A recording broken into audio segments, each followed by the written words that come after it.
Wanneer je het OLS bezoekt, valt er ontzettend veel te beleven.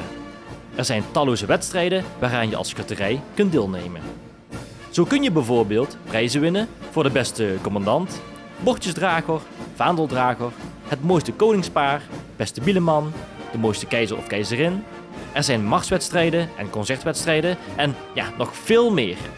Kortom, er is geen tekort aan competities. Wat zou jij willen zijn binnen een schutterij? Marketenser, dat wil ik heel graag worden, dat is toch wel mijn droom. Dat zijn vrouwen, alleen maar vrouwen, dat mogen geen mannen zijn. Zij hebben een mandje bij met kaas, salmi en brood in. En een tonnetje met, ja, bij de volwassenen zit daar dan alcohol in. Bij de kinderen zit er dan meestal water in of frisdrank of zo. En dan op het einde van de optocht moeten die ook nog aan de jury brood gaan uitdelen en zo. En daar krijgen ze dan ook nog punten op. Oké, als marketenster heb je dus een eigen wedstrijd. Maar er zijn dus ook wedstrijden waarmee je moet samenwerken. Denk bijvoorbeeld aan het samen spelen en lopen in de optocht. En één persoon is dan ook erg belangrijk binnen de schutterij. Dat is namelijk de commandant. De commandant is heel erg belangrijk bij de schutterij.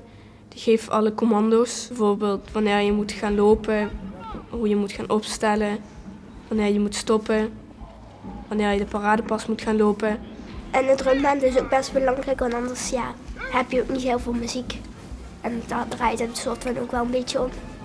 Ik wou vlaggedrager worden en toen ging Cassidy dus naar de geweerdragers en toen kon ik dus de vlag overnemen van haar. Dus ben ik nu vlaggedrager.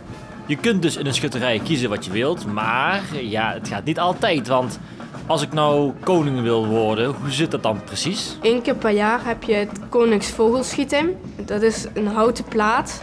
Daar wordt een rondje in gemaakt en er wordt een vogel opgeschilderd. En zodra je die vogel afschiet, dan word je de koning. En heb je dat nu 3 jaar achter elkaar, word je keizer en dat ben je voor het leven. We hebben nu een paar wedstrijden gezien en er zijn er natuurlijk nog veel meer.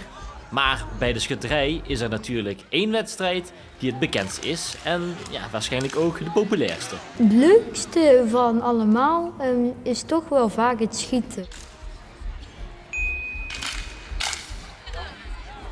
Het wordt onder professionele begeleiding gedaan. De mensen hebben meestal een hele grote cursus gevolgd over hoe dat ze het moeten doen. We weten de regels van je mag alleen maar in die richting schieten en op een duur beginnen ze je ook wel te vertrouwen dat je niet rare dingen gaat doen met het geweer. De schietwedstrijd is dus het meest bekende onderdeel. Maar zoals ik al zei, er is nog veel meer. En je hebt het misschien niet doorgehad, maar in deze video zag je veel verschillende soorten wedstrijden. En nu ben ik best wel benieuwd, welke wedstrijden heb jij nog allemaal gezien?